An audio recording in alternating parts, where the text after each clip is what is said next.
ജമാഅത്ത് വല്ലാതെ പെരുകിക്കണ്. പത്രക്കാര് ചോദിച്ചു എവിടെ പെരുകിക്കണത്? ഇതാ കാന്തപുരം MP അബൂബക്കർ മുസ്ലിയാണ് ഒരു ജമാഅത്തേറ്റ് പോണ്. ആരാ പറയുന്നത്? മുൻ മന്ത്രി ബാലൻ. ഈ കാന്തപുരത്തിന്റെ ജമാഅത്ത് കേരള മുസ്ലിം ജമാഅത്താണ്. അത് ഈ വാഴത്തക്കാരന് അറിയില്ല. ചുരുക്കി പറഞ്ഞാൽ ഇവരെ മുമ്പിൽ കൂടി ഇപ്പൊ ഒരു ഇഷാന്റെ ജമാഅത്തിന് വരെ പോകാൻ പേടിയിരിക്കുക. അതാ ജമാഅത്ത് അനങ്ങിയ ജമാഅത്തില്ലാത്തൊരു വർത്താനില്ല. പറഞ്ഞ് അമ്പലപ്പുഴയിൽ മത്സരിക്കുന്ന സുധാകരൻ വരപ്പ് ജമാഅത്താണ്. ഒന്ന് ആലോചിച്ച് നോക്കൂ.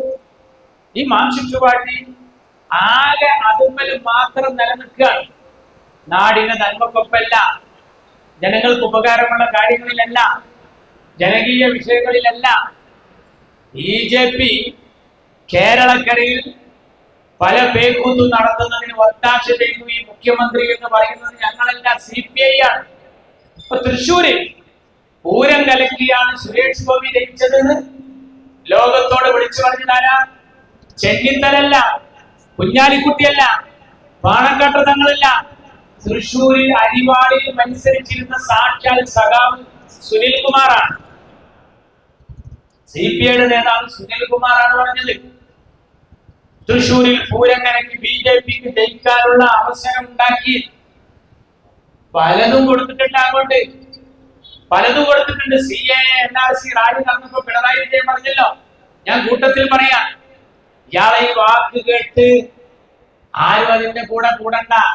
പൗരത്വ വിഷയത്തിൽ കേരളത്തിൽ കേസെടുക്കൂല എന്ന് പറഞ്ഞ മുഖ്യമന്ത്രി കേസെടുത്തു എന്ന് മാത്രമല്ല, നാസിർ ഫൈസി കൂടത്തായി തൊട്ട് ഹമീദ് വാണിയമ്പലം വരെയുള്ള ആളുകൾക്ക് സമൻസ് അയച്ചു. പല പള്ളി കമ്മിറ്റിക്കും ക്രിമിനൽ കേസാണ്. ഇതാ തെരഞ്ഞെടുപ്പിന് ഇനി 10 ദിവസമേ ഉള്ളൂ. നിങ്ങൾ ആരെങ്കിലും വായിച്ചോ? പിണറായി വിജയൻ പൗരത്വ വിഷയത്തിലെടുത്ത കേസ് പിൻവലിച്ചു. ഇവർക്ക് പിന്തുണ പറയുന്നവരൊക്കെ പറയണം. അങ്ങനെ വല്ലതും പിൻവലിച്ചോ? ഇല്ല, പിൻവലിച്ചിട്ടില്ല. പിന്നെ എന്തിനു വേണ്ടിയാണത്? ഇവിടെ സ്ഥാനാർത്ഥി ഈ പോയിന്റിൽ എത്തിക്കഴിഞ്ഞിരിക്കുന്നു. നിങ്ങൾക്ക് എല്ലാവർക്കും വേണ്ടി ഞാൻ കേട്ട് സ്വാഗതം ചെയ്യും. അതുകൊണ്ട് നല്ലവരായ ആളുകളോട് പറയാനുള്ളത്, ഇനിയും ഇയാൾ വരിക എന്ന് പറഞ്ഞാൽ, ഇനിയും പിണറായി വിജയൻ 3ാം തവണ കൂടി ഭരിക്കുക എന്ന് പറഞ്ഞാൽ കേരളത്തിലെ ജനങ്ങൾ ഒന്നിനും പറ്റില്ലെന്ന് മനസ്സിലാക്കണം. കാരണം എന്താ അറിയോ? മുമ്പിട്ടായി അങ്ങനെ. ഞങ്ങൾ സ്കൂൾ പഠിച്ചിരുന്ന കാലത്ത് ഫസ്റ്റ് പീരീഡ് ഇംഗ്ലീഷിന്റെ മാഷായിരുന്നു വരേണ്ടത്. പക്ഷെ ഫസ്റ്റ് പീരീഡ് ഇംഗ്ലീഷിന്റെ മാഷ് വന്നില്ല. ഇംഗ്ലീഷിന്റെ മാഷ് സ്പോർട്സിന്റെ മാഷ് ഇപ്പം കുട്ടികളേക്ക് കായിക മത്സരത്തിന് പോയതാണ്. അപ്പൊ ടീച്ചർ എന്ത് ചെയ്തു? 1ാമത്തെ പീരീഡ് ഇംഗ്ലീഷിന്റെ പകരം സയൻസ് എടുത്തു. ടീച്ചർ തന്നെ 2ാമത്തെ പീരീഡ് സയൻസ് എടുത്തു. 2ാമത്തെ പീരീഡ് ടീച്ചറിന്റെ സയൻസ് എടുത്തു. അത് പിന്നെ ടീച്ചറെ പീരീഡ് തന്നെ. ഈ 2 പീരീഡും കഴിഞ്ഞ് പുറത്ത് കിട്ടപ്പോ കുട്ടികൾ മൂത്രിക്കാൻ പോയി. കടലൊക്കെ പൊരിക്കുകയൊക്കെ കഴിഞ്ഞ് വന്ന് 3ാം പീരീഡ് എത്തി. 3ാം പീരീഡ് എത്തിയത് കണക്ക് മാഷ പീരീഡാണ്. കണക്ക് മാഷ പീരീഡ് വീണ്ടും സയൻസ് ടീച്ചർ വന്നപ്പോ കുട്ടികൾ വളരെ വിഷമിച്ചിരുന്നു. അപ്പൊ ആ സമയത്ത് ടീച്ചർ പറഞ്ഞു, ഞാൻ ചില ക്വസ്റ്റ്യൻ നിങ്ങളോട് ചോദിക്കുകയാണ്. 1ാമത്തെ ചോദ്യം, മനുഷ്യ ജീവിതത്തിന് അത്യാവശ്യമായി ജീവൻ നിലനിൽക്കാൻ ആവശ്യമായ 2 പ്രധാന സംഭവങ്ങളുടെ പേര് പറയാൻ പറ്റുമോ? ഒരു പെൺകുട്ടി പറഞ്ഞു വായു ജലം. ഒരു ആൺകുട്ടിയോട് ചോദിച്ചു, എന്റെ അഭിപ്രായം എന്താ? മനുഷ്യ ജീവൻ നിലനിൽക്കാൻ അത്യാവശ്യമായി ഒരു മനുഷ്യനെ ആവശ്യമായി ഉണ്ടാകേണ്ട 2 സംഗതികൾ എന്താണ്? ആൺകുട്ടി പറഞ്ഞു കാർബൺ ഡൈ ഓക്സൈഡും ഓക്സിജനുമാണ്. അപ്പൊ അബു എന്നൊരു ചെക്കൻ തലാത്തിക്ക് ഡെസ്കമൊക്കെ എടുത്തിട്ടുണ്ട്. കാരണം ടീച്ചർ ഫസ്റ്റ് പീരീഡ് ഇംഗ്ലീഷിന്റെ പീരീഡ് വന്ന് എടുത്തുപോയി. 2ാം പീരീഡ് ടീച്ചർ പീരീഡ് തന്നെ ഇരുന്നാൽ നമ്മൾ സഹിച്ച്. 3ാം പീരീഡ് കണക്ക് മാഷ് ലീവായപ്പോ വന്നതാണ്. എന്നിട്ടും ഈ ടീച്ചർ ഈ സയൻസ് എടുക്കുന്ന പൈ വെറുത്തിട്ട് 3ാം തവണ വന്നപ്പോ അബു തലാത്തിരിക്കുമ്പോ അബുവിനോട് ടീച്ചർ പറഞ്ഞു, അബു എന്താ ഉണ്ടാത്ത്? മനുഷ്യ ജീവിതത്തിൽ ഇപ്പൊ അത്യാവശ്യം മനുഷ്യ ജീവിതം നിലനിർത്താൻ വേണ്ട 2 പ്രധാന സംഭവം എന്താണ്? ഇന്നത്തെ സാഹചര്യത്തിൽ അബു നീച്ചിട്ട് പറഞ്ഞു, ഒന്നും തോന്നരുത് ടീച്ചറെ, ഇപ്പൊ നമുക്ക് അത്യാവശ്യമായിട്ട് വേണ്ടത് ഉത്സവം കൂടി എന്ന 2 സംഭവമാണ്. കാരണം 3 പ്രാവശ്യമായിട്ട് ഈ വരവുകയാണ് എന്നപോലെ പിണറായി വിജയൻ ഇനിയും വരിക എന്ന് പറഞ്ഞാൽ നമ്മുടെ കേരളത്തിന് അന്ന് അപമാനമാണ്. ആ അപമാനം ഇല്ലാതാക്കാനാണ് നമ്മള് എല്ലാ സ്ഥലത്തും പ്രോജ്വലരായ സ്ഥാനാർത്ഥികളെ പണം കണ്ട് തങ്ങൾ നിർത്തിയിരിക്കുന്നത്.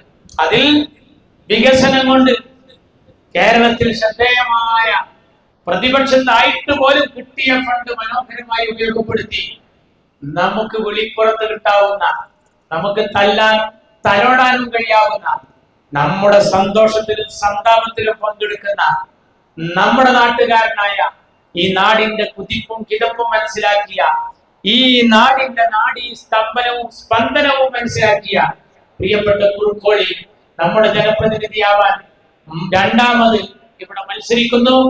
മറ്റൊരു മണ്ഡലത്തിൽ നിന്ന് ഇങ്ങോട്ട് വന്ന ആള് അവിടുത്തെ ജനങ്ങളോട് മറുപടി പറയാൻ കഴിയാത്ത നിരവധി വിഷയങ്ങളുണ്ട് എന്നും, മലയാളം സർവകലാശാല തൊട്ട് നമ്മൾ ഈ നാട്ടിൽ കൊണ്ടുവന്ന ഒരുപാട് നന്മകളെ തന്റെ ലാഭത്തിന് വേണ്ടി മാത്രം ചിലവഴിച്ച് ഈ നാട്ടിൽ പൊതു താല്പര്യമായിട്ടുള്ള കാര്യങ്ങളിലൊക്കെ പുറകോട്ടടിച്ചു നിന്ന് താൻ കൈകാര്യം ചെയ്ത വഖഫ്, താൻ കൈകാര്യം ചെയ്ത ഹജ്ജ് വകുപ്പിനെ പറ്റി പറയുകയാണെങ്കിൽ കഴിഞ്ഞ തവണ പോയവരെ കൊണ്ടുവന്നിട്ട് അബൂ സാഹിബ് ഉണ്ടായിരുന്നു, ഞങ്ങളൊക്കെ ഉണ്ടായിരുന്നു. കോഴിക്കോട് നിന്ന് പോയ ഞങ്ങൾക്ക് 40,000 രൂപ അധികം. നെടുമ്പാശ്ശേരിക്കാർക്കില്ല, കണ്ണൂർക്കാർക്കില്ല. നിങ്ങൾ അറിയണം, ഹജ്ജിന്റെ വകുപ്പ് കൈകാര്യം ചെയ്തിട്ടും ഈ കേരളത്തിൽ നിന്ന് കോഴിക്കോട് വഴി ലബ്ബൈക് അല്ലാഹുമ്മ ലബ്ബൈക് ചൊല്ലി പോകുന്ന ഹാജിമാർക്ക് മാത്രം ഈ കുരുക്ക് വന്നപ്പോ കേന്ദ്രത്തിന്റെ അടുത്ത് പോയി അതൊന്ന് കുരുക്കഴിക്കാൻ നേരമില്ല. എന്നാ മെസ്സിനെ തെരഞ്ഞെടുപ്പോ വിചാരിച്ച നമ്മൾ മെസ്സിനേറ്റ് വരുന്നു. വന്നില്ല. എന്തിനു വേണ്ടിയാണിത്? ആളുകളെ പൊട്ടനാക്കുക. പക്ഷെ ജനങ്ങൾ ബുദ്ധിമാന്മാരാണ്. പിണറായി വിജയൻ ഈ നാട്ടിലെ പ്രവാസികളെ വഞ്ചിച്ച പോലെ, പിണറായി വിജയൻ ഈ നാട്ടിലെ അഭ്യസ്തവിദ്യരായ ചെറുപ്പക്കാരെ പറ്റിച്ച പോലെ, നിങ്ങൾ കണ്ടില്ലേ, കിറ്റ് പറഞ്ഞാണ് ഒരു തവണ വന്നത്. കിറ്റിന്റെ പൈസ കറണ്ട് ബില്ലിലൂടെ അങ്ങോട്ട് തന്നെ വസൂലാക്കി. പിന്നെന്താ ഉള്ളത്? ഇപ്പോ പെൻഷൻ പറഞ്ഞു വരിക, സ്ത്രീ സുരക്ഷ പറഞ്ഞു വരിക, എന്തൊക്കെ ഓഫർ പറഞ്ഞു. 553 കോടിയാണ് ഓട്ടോറിക്ഷ ഡ്രൈവർമാരുടെ ക്ഷേമനിധി കാണാതായത്. കേരളത്തിന്റെ ഒരു സ്ഥിതി എന്താണെന്നറിയോ?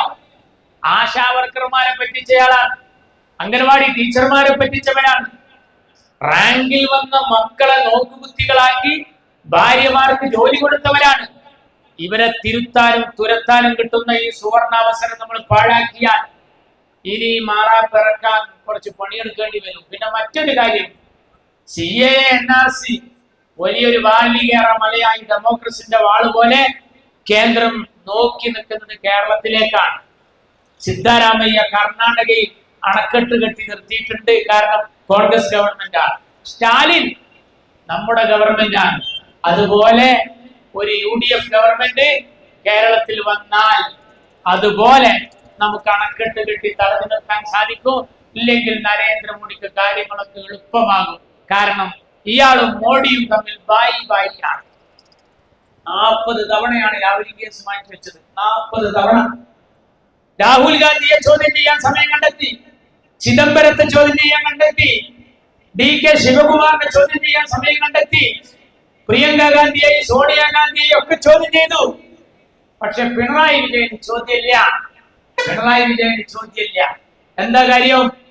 പിണറായി വിജയൻ ഇയാൾക്ക് വേണ്ടുന്ന എല്ലാ കാര്യങ്ങളും ചെയ്തു കൊടുക്കുന്നു എന്നുള്ളത് വസ്തുതയാണ്. അതുകൊണ്ടാ CPI പറഞ്ഞത് ഇയാൾ മുണ്ടൊടുത്ത മോഡിയാണോ എന്ന് സംശയിക്കേണ്ടിയിരിക്കുന്നു എന്ന്. ഈ ഡീൽ അവസാനിപ്പിക്കണം.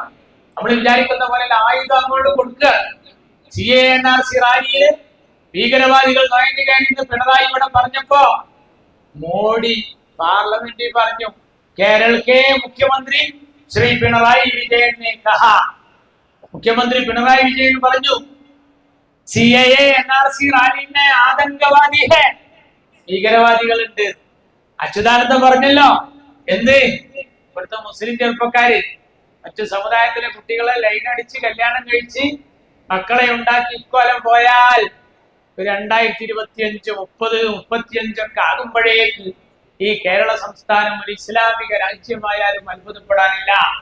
ഇത് കേട്ടപ്പോ യോഗി ആദിത്യനാഥ് UP സഭയിൽ പറഞ്ഞു, എന്ത് കേരളക്കെ മാർക്സ്വാദി സാമ്യവാദി മുഖ്യമന്ത്രി ശ്രീ അച്യുതാനന്ദൻ ने कहा, അച്യുതാനന്ദൻ പറഞ്ഞു കേരളമേ ലവ് ജിഹാദ് ഹേ.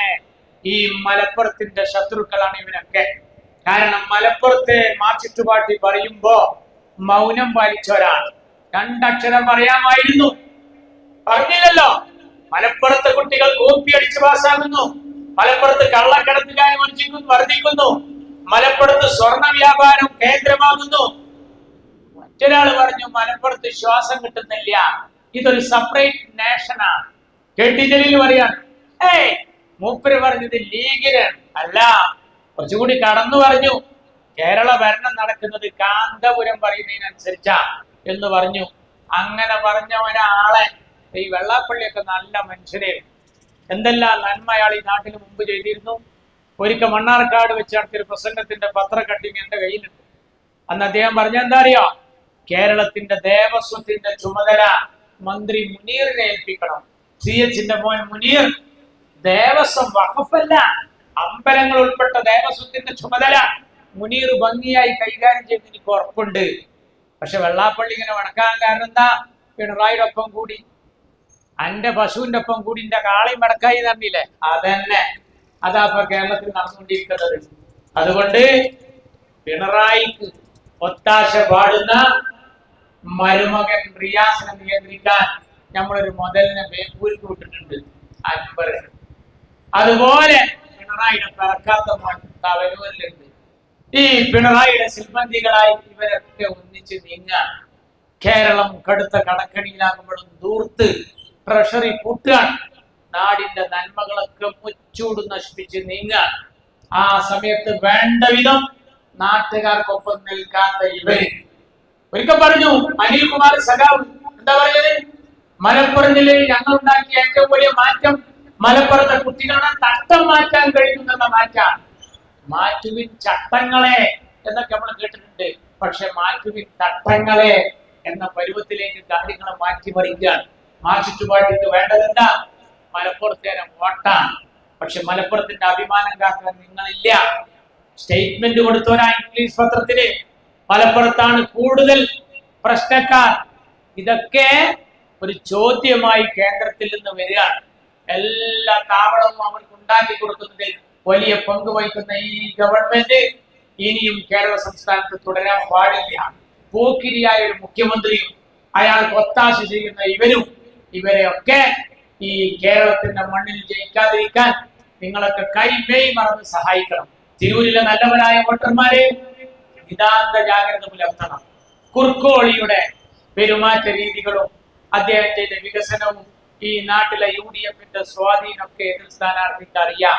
പക്ഷേ താനൂരിൽ 1ാം തവണ 2ാം തവണ 3ാം തവണ പണമെറിഞ്ഞ് ജയിപ്പിക്കുന്നത് പോലെ അങ്ങനെ ജയിക്കാമെന്ന മൗഢ്യമായ ധാരണ ഈ നാട്ടിലെ ആളുകളെ കാശ് കൊടുത്തു വാങ്ങാമെന്ന ആ പണാധിപത്യത്തിന്റെ ഗർവമായി ഈ നാട്ടുകാരെ സമീപിക്കുമ്പോ കഷ്ടപ്പെട്ടവര് വല്ലോടത്തുണ്ടെങ്കിൽ വാങ്ങി വെച്ചോളി. പക്ഷേ വോട്ട് അയാൾക്ക് കൊടുക്കണ്ട, കാരണം വോട്ട് പുറത്ത് കൊടുക്കണം. കാരണം ഇനി ഈ ദുരിതം വേറെ നമുക്കാവൂല.